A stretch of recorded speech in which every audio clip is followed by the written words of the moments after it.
Hello everybody, welcome back to my channel. My name is Sarah and I'm a certified lifeguard and water safety instructor. Today I'm going to be discussing some general pool rules that we have for people's safety and why we have them, because people almost never understand why they're there. So the first one is no running on the deck.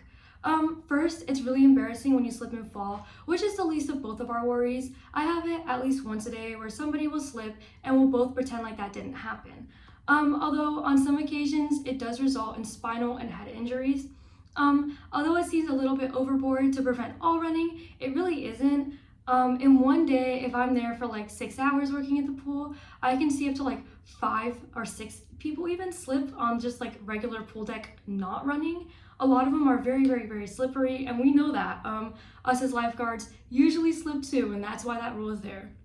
The second one is no rough play. There's a lot of reasons behind this. First, it can be adding extra danger to an activity that already presents some danger itself.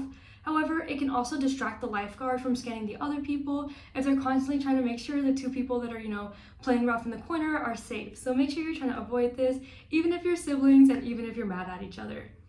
The third one is to stay away from drains and ladders unless exiting.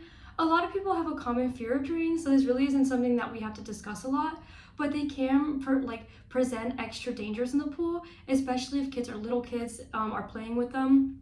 For the drains, it's mostly to prevent them breaking, because we have them break all the time because kids are trying to stick their fingers in and pull them.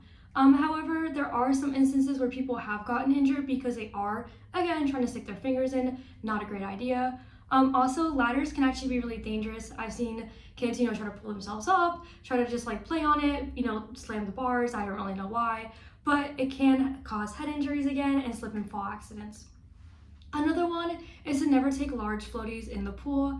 This is a really important one to discuss because people just think we're being really mean when I tell you to take your big floaty chair out. However, they can block the view of the lifeguard into the water below them, and especially if they're tall, they can block people sitting in the background.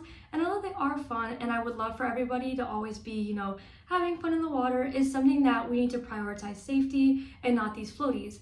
Additionally, if little kids have been swimming under the water and they come up to get to the air, if it's a bigger floaty, it can prevent them from getting that air. And I've seen a lot of people struggle to get up to the surface when we do have floaties in the pool. So make sure you're just always staying cautious and ask somebody before you bring one in.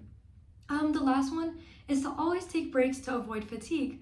A lot of especially young swimmers don't believe they have to take breaks, and people who have experienced swim lessons before think that they're like Michael Phelps and they can go out for 3 hours and not take a single break. Even if lifeguards and constant swimmers who are on swim team need to take breaks. This is because often the most common reason for drowning is fatigue. So it's really important to always make sure that you're going outside, reapplying sunscreen, drinking water, because those are 2 secret killers. So making sure that you're always staying hydrated and not fatigued.